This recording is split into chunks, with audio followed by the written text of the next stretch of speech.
અંકલેશ્વર ખાતે આજનો દિવસ ખાસ બન્યો કારણ કે વિશ્વ દિવ્યાંગ દિવસના અવસર પર માનવતા અને સંવેદનાનો સુંદર મેળાવડો જોવા મળ્યો. રોટરી ક્લબ ઓફ અંકલેશ્વર અને ઇનરવ્હીલ ક્લબ દ્વારા તાલુકાના દિવ્યાંગ વિદ્યાર્થીઓ માટે વિશેષ કાર્યક્રમનું આયોજન કરવામાં આવ્યું. બાળકોના ચહેરા પર ઝળહળતો આનંદ અને સમાજ તરફથી મળતું સાથ સહકાર આ બંને આ દિવસને યાદગાર બનાવ્યો.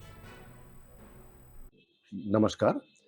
3 ડિસેમ્બર 1992ના દિવસને સંયુક્ત રાષ્ટ્ર દ્વારા દિવ્યાંગ વ્યક્તિઓના અધિકારો, સશક્તિકરણ અને વૈશ્વિક સ્તરે એના માટે જાગૃતિ લાવવા માટેનો દિવસ જાહેર કરવામાં આવ્યો છે.